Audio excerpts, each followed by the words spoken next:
Payera-t-on bientôt cette assiette 25 € dans l'Horeca? Une image symbolique, mais non moins porteuse de sens d'un secteur à bout de souffle au vu de l'augmentation des prix de l'énergie. L'assiette est en carton puisqu'on ne pourra plus faire la vaisselle. Le hamburger, il est mini, là, il fait 25 grammes. Parce que si on augmente nos prix de vente, on ne pourra pas satisfaire les clients qui, eux, sont aussi impactés dans leur pouvoir d'achat. Donc l'idée, c'est de réduire les quantités. Plus globalement, c'est le secteur alimentaire dans son ensemble qui se dit au bord du gouffre. La Fédération des boulangers-pâtissiers craint que de nombreuses enseignes soient contraintes de mettre la clé sous la porte. Il faut aussi tenir compte, surtout à Bruxelles, des loyers, l'indexation des loyers. Il y a des gens qui se disent « mais on va plus savoir payer le loyer, en plus de l'électricité, et puis des 11%. » Parce qu'on n'est pas à 10, on sera à 11 au mois de janvier d'indexation.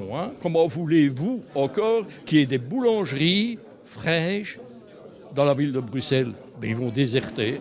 Même constat dans les boucheries. Pour respecter la chaîne du froid, des installations frigorifiques très énergivores sont obligatoires et répercuter ces augmentations sur le consommateur n'est pas envisageable.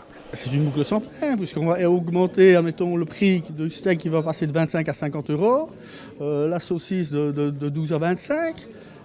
L'inflation va faire des bons pas possible, donc il y a à nouveau indexation de salaire. C'est intenable économiquement à court ou à moyen terme.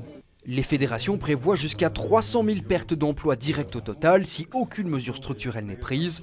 Elles réclament au pouvoir public de plafonner les prix du mégawattheure. La seule mesure pour rester ouvert, on réclame en fait. Donc la seule mesure, c'est un prix du mégawatt beaucoup moins élevé, un prix du mégawatt acceptable, c'est-à-dire 100 € du mégawattheure.